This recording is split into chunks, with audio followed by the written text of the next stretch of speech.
دوپہر کا وقت تھا، سورج عین سر پر، اور فیصل آباد کے ایک گاؤں میں ایک آدمی زمین کی طرف جھکا ہوا تھا۔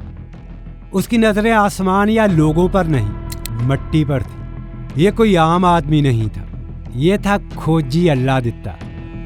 جہاں عام انسان کو صرف مٹی نظر آتی ہے، وہاں یہ آدمی قاتل کی کہانی پڑھ رہا تھا۔ وہ آہستہ آہستہ آگے بڑھ رہا تھا، ہر قدم ناپ تول کر۔ چند قدم پیچھے گاؤں کے لوگ سانس روکے خاموش چل رہے تھے۔ اللہ دتا رکتا، پیچھے دیکھتا اور سخت لہجے میں کہتا، خاموش رہو، فاصلہ رکھو، کھرا بگڑ گیا تو قاتل ہمیشہ کے لیے گم ہو جائے گا۔ اچانک وہ رک جاتا ہے، زمین کو دیکھ کر آہستہ سے کہتا ہے، چور اکیلا نہیں تھا، وزن بھاری ہے، چال میں گھبراہٹ ہے اور دایاں پاؤں گھسیٹتا ہے۔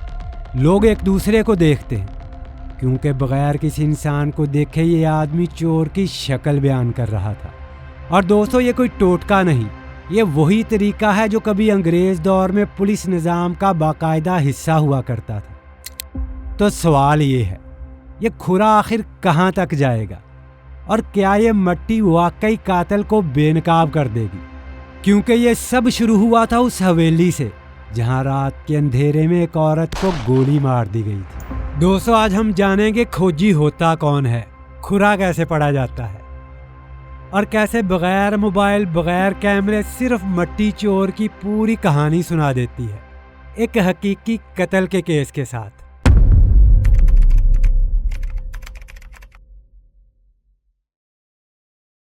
یہ حویلی جہاں یہ سب شروع ہوا تھا، گاؤں سے ذرا ہٹ کر واقع تھی۔ 30 اور 31 جولائی کی درمیانی رات اسی حویلی کے اندر 50 سالہ خاتون کو سر میں گولی مار کر قتل کیا گیا۔ یہ خوشی محمد کی دوسری اہلیہ کا گھر تھا۔ خوشی محمد کے مطابق وہ اس وقت اپنے ڈیرے کے قریب بیٹھے تھے کہ اچانک فائر کی آواز سنی۔ وہ فوراً حویلی کی طرف دوڑے۔ اندر جا کر دیکھا تو ان کی اہلیہ زمین پر گری ہوئی تھی، سر میں گولی لگی تھی اور قاتل موقع سے فرار ہو چکا تھا۔ پولیس کو فوراً اطلاع دی گئی، مقدمہ درج ہوا، جائے وقوع کا معائنہ کیا گیا، لیکن کمرے میں توڑ پھوڑ کے کوئی آثار نہیں تھے، نہ کوئی چیز غائب تھی، نہ دروازے یا کھڑکی پر زبردستی کے واضح نشانات تھے۔ سوال بہت تھے، جواب کم۔ تفتیش شروع ہو چکی تھی، اسی لیے مقتولہ کے شوہر خوشی محمد نے پولیس تفتیش کے ساتھ ساتھ ایک اور راستہ اختیار کیا، ایک ایسا راستہ جو جدید نہیں تھا مگر صدیوں پرانا تھا، کھوجی کا راستہ۔ اسی حویلی سے جہاں قتل ہوا تھا، کھوجی اللہ دتا نے اپنا کام شروع کیا۔ کھوجی نے کسی سے سوال نہیں کیا، نہ پولیس فائل دیکھی، وہ صرف زمین دیکھ رہا تھا۔ کچی زمین پر چند واضح قدموں کے نشانات موجود تھے۔ کھوجی نے کھرا پکڑا اور خاموشی سے آگے بڑھ گیا۔ شروع میں کھرا حویلی سے باہر کی طرف جا رہا تھا، سب کو یہی توقع تھی۔ چند قدم بعد اللہ دتا رکے، زمین کو دوبارہ دیکھا اور اچانک راستہ بدل لیا۔ اب کھرا گاؤں کی طرف جا رہا تھا۔ پیچھے چلنے والوں میں ہلچل مچ گئی، کھسر پھسر شروع ہو گئی۔ کھوجی نے پلٹ کر صرف ایک جملہ کہا، خاموش رہو، نشان خراب ہوا تو آگے کچھ نہیں ملے گا۔ قدموں کے نشانات بغیر رکے گاؤں کے اندر داخل ہو رہے تھے، اور اب سب کو اندازہ ہو چکا تھا، یہ تفتیش کسی باہر والے کی طرف نہیں، اپنوں کی طرف بڑھ رہی ہے۔ کھرا گاؤں کے اندر آ کر ایک حویلی کے سامنے رک گیا۔ یہ خوشی محمد کا آبائی گھر تھا، جہاں وہ اپنی پہلی بیوی اور بچوں کے ساتھ رہتے تھے۔ ایک لمحے کے لیے سب کچھ ساکت ہو گیا۔ لوگ ایک دوسرے کو دیکھنے لگے، کسی نے کچھ نہیں کہا، مگر سوال سب کے چہروں پر تھا۔ کھوجی اللہ دتا دروازے کے پاس رکے، 2 قدم آگے بڑھے، پھر واپس آ گئے۔ انہوں نے خوشی محمد کو قریب بلایا۔ کسی نے نہیں سنا کیا کہا گیا، بس اتنا دیکھا گیا کہ دونوں کچھ دیر الگ ہو کر بات کرتے رہے۔ تقریباً 15 منٹ بعد خوشی محمد نے کھوجی کو 25,000 روپے دیے اور کھوجی خاموشی سے وہاں سے چلا گیا۔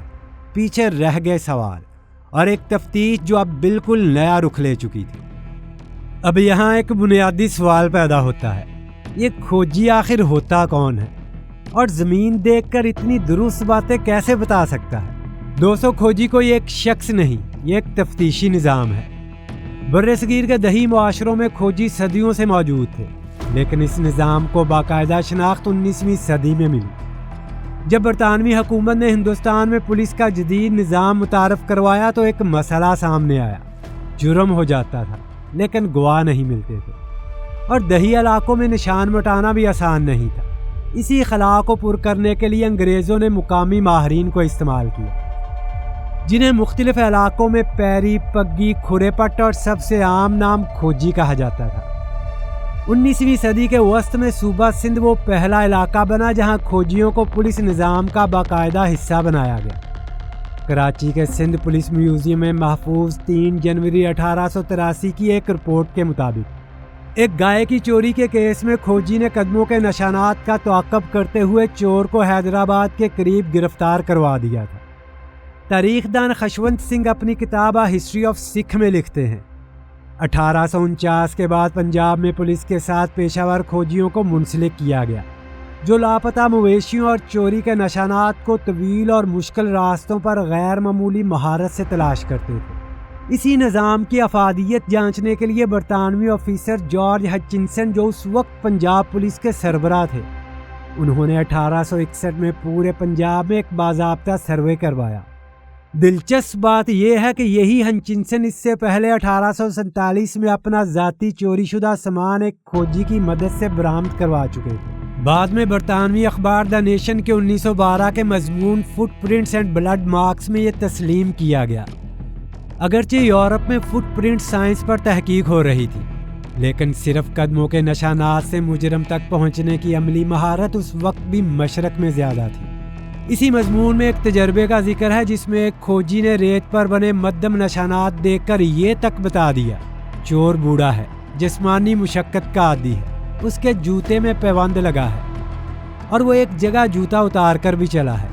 بعد میں یہ تمام باتیں درست ثابت ہوئی، لیکن ایک بات اہم ہے، انگریز کھوجی کو عدالتی گواہ نہیں بناتے تھے۔ ان کا کردار فیصلہ سنانا نہیں بلکہ تفتیش کی سمت طے کرنا تھا۔ اس لیے پولیس ایکٹ 1861 میں کھوجی کے لیے کوئی باقاعدہ سرکاری عہدہ نہیں رکھا گیا، اور عدالتیں ان کے ثبوت کو براہ راست شہادت تسلیم نہیں کرتی۔ وقت کے ساتھ کاشتکاری بڑھی، سڑکیں بنی، آبادی پھیلی، اور قدموں کے نشانات مٹتے چلے گئے۔ یوں یہ فن نایاب ضرور ہوا لیکن ختم نہیں ہوا، اور یہی وجہ ہے کہ آج بھی جب تفتیش الجھ جائے تو پولیس خاموشی سے اسی پرانے نظام کی طرف لوٹتی ہے، کھوجی کی طرف۔ اور اب جب ہمیں یہ بات واضح ہو چکی کہ کھوجی اصل میں ہوتا کون ہے اور یہ طریقہ کہاں سے شروع ہوا، اب وقت ہے واپس اس قتل کے کیس پر آنے کا، کیونکہ اس بار کھرا صرف راستہ نہیں بتا رہا تھا، وہ ناموں کی طرف اشارہ کر رہا تھا۔ کھوجی کے جانے کے بعد کہانی نے خود بولنا شروع کیا۔ خوشی محمد کے مطابق کھوجی نے انہیں ایک بات صاف بتا دی تھی، قدموں کے نشانات ایک مرد اور ایک عورت کے تھے۔ یہ جملہ ان کے لیے سب سے زیادہ پریشان کن تھا، کیونکہ اب یہ معاملہ کسی باہر والے کا نہیں رہا تھا۔ گھر واپس پہنچ کر خوشی محمد نے ایک ایک کر کے اپنی پہلی اہلیہ اور بچوں سے سوال شروع کیے۔ سب نے لا علمی ظاہر کی، لیکن جب بات قتل والی رات تک پہنچی تو ایک حقیقت سامنے آئی۔ ان کی ایک بیٹی اس رات گھر سے باہر نکلی تھی۔ پہلے اس نے انکار کیا، کہا وہ ہمسایوں میں گئی تھی۔ جب ہمسایوں سے پوچھا گیا تو انہوں نے بھی انکار کر دیا۔ تب خوشی محمد نے بیٹی سے دوبارہ سخت لہجے میں سوال کیا۔ اس بار وہ ٹوٹ گئی۔ اس نے بتایا کہ اس رات وہ اپنے منگیتر کے ساتھ تھی، اور وہ منگیتر اپنے ساتھ پستول لے کر آیا تھا۔ یہاں خوشی محمد کے پاس 2 راستے تھے، ایک بیٹی کو بچا لیا جائے، دوسرا سچ پولیس کے حوالے کر دیا جائے۔ خوشی محمد کے مطابق جب انہوں نے پولیس کو فون کیا تو ان کی ٹانگیں کانپ رہی تھیں، لیکن اس کے باوجود انہوں نے بیٹی کو خود پولیس کے حوالے کر دیا۔ پولیس ریکارڈ کے مطابق 6 اگست کو ملزمان گرفتار کیے گئے۔ تفتیش کے دوران ملزمہ نے بتایا کہ اسے اپنی سوتیلی ماں پر شک تھا کہ وہ تعویذ کرتی ہے، جس کی وجہ سے گھر میں جھگڑے رہتے ہیں۔ اسی شک نے قتل کے منصوبے کو جنم دیا۔ کیس بیانات، شواہد اور اقبالی بیان پر عدالت میں حل ہوا، لیکن ایک بات پولیس بھی مانتی ہے، اگر کھوجی کھرا نہ پکڑتا تو تفتیش اس سمت کبھی نہ جاتی۔ کھوجی نے نام نہیں بتایا تھا، اس نے صرف یہ بتایا تھا کہ راستہ کہاں جا رہا ہے، اور یہی اس کا کام ہوتا ہے۔